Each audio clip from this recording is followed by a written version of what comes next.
Hello, everyone. Welcome to the end of this course. I hope we're all doing all right, and we've made it, you guys. So we'll do a little happy dance while I give my presentation. Today we'll be talking about kind of a sensitive topic, so I really want to challenge the viewers to look at this as completely objective and not as a finger-pointing process. We will be going into my research project is about patterns in censorship, a mixed methods analysis of contemporary book banning in America. And these issues can feel very polarizing. And it's really important to recognize that most of the time it has nothing to do with you, and the people that actually legislate book bans are the problem. Next slide. All right, so what is the background and significance of this study? The American Library Association defines censorship as the suppression of ideas and information that some individuals, groups, or government officials find objectionable or dangerous. And according to the American Library Association and PEN America in recent years, um, we've had a record of book bans in the United States of America, unprecedented record. And because of this, it is important to really pay attention to the patterns that are happening.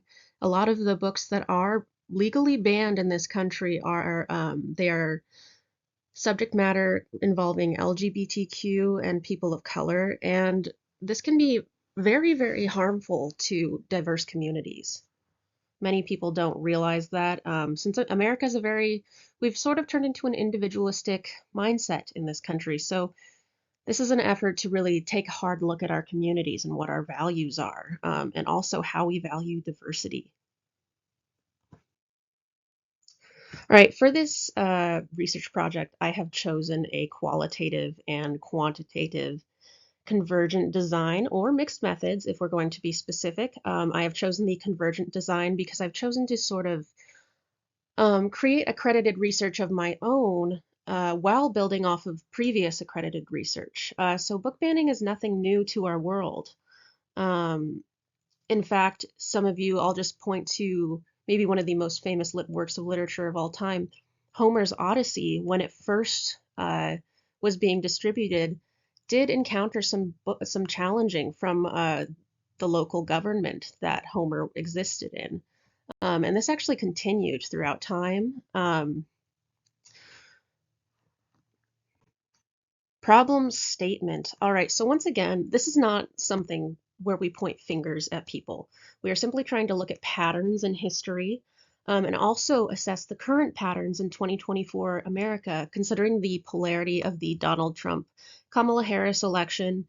We really need to take a look at ourselves in instances of book banning, especially because states like Florida in conservative communities are pushing the book bans. Florida actually has 40% majority book banning in the United States. So that means that Florida does 40% of all book banning in the United States in their school districts. So this is mostly focused on schools as well, you'll notice. A lot of the book banning instances have uh, parents or political groups or governmental entities pushing them forward. So it's not just one person. One person, if you walk into a library, you will be allowed to fill out a form and challenge a book, but that does not necessarily mean the book will be banned. It's actually quite a difficult process. So the problem statement here is we're really looking for uh, the true pattern. Who is doing this? Why are they doing this? What are the effects?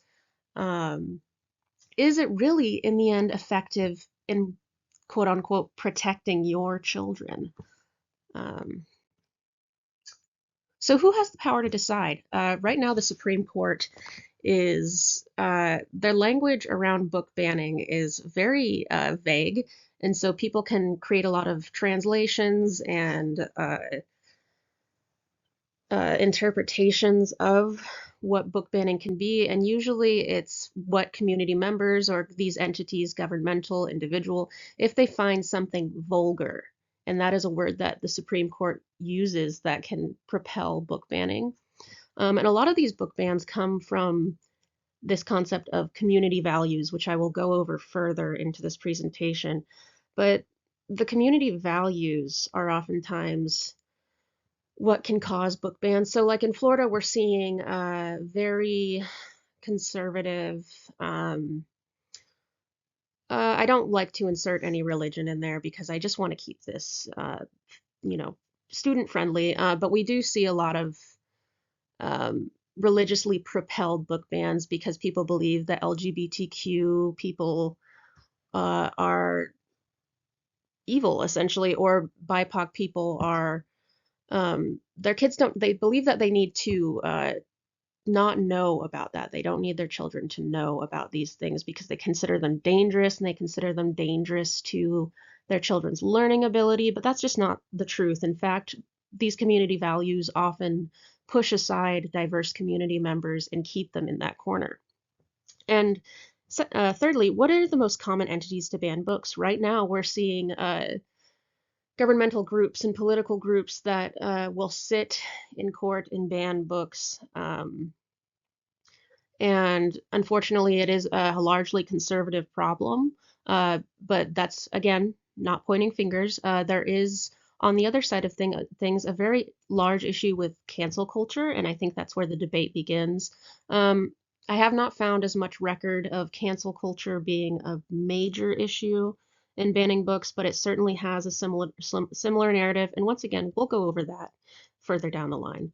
And again, how do we maintain First Amendment rights with multiple interpretations? You want people to feel like they can speak their mind or not like something, but does that really matter in a library setting?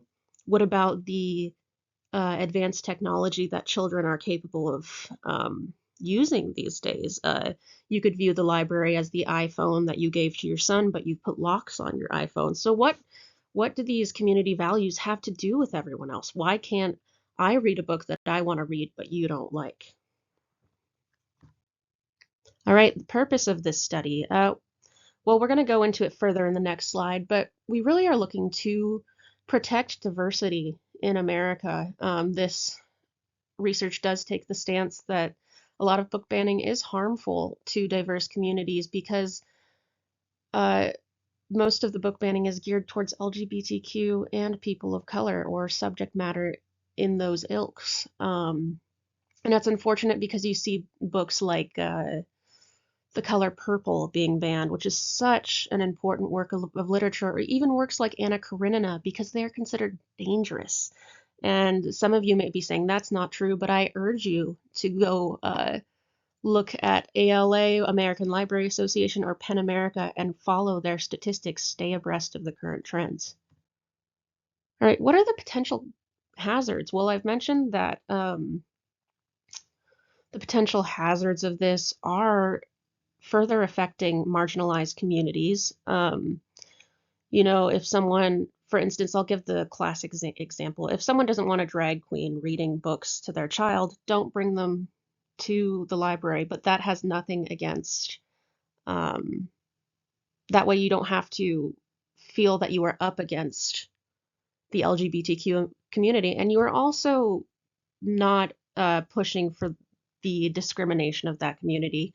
I personally believe, and again, don't take this personally, I personally believe that um, people have every right to enter a library and read books to children, and they are not harming anyone.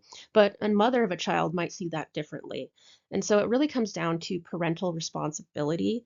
I've encountered situations where parents believe that it's okay to leave their children in the section of the children's library and um, basically have the librarians babysit their kids and then feel frustrated when they see their kids reading certain books. And it's like, well, that might be considered a little neglectful on the parents' part. So, what is the library's true responsibility in this? And what are the effects on diverse communities? All right, in our literature review. So, these are little snippets from my literature review, but it really started from the top. I wanted to use the example of Caesar's siege of Alexandria, and it's not, researchers and scientists don't actually know, historians, I should say. Historians don't actually know if Caesar intended to burn down the Library of Alexandria, but he did anyways. And many of them believe that this had a bad effect on the evolution of humanity, of our technology, of our knowledge. They believe that it set us back 1,000 years in terms of our knowledge and survival skills, and essentially life is very different because of that.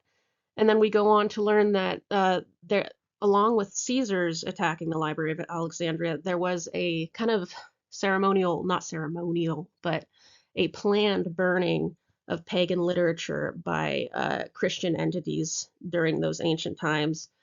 And this was deliberate. This was meant to cast out all pagan belief because it was seen as unholy. And that could have also had a detrimental effect on several cultures, but I haven't gone that deep.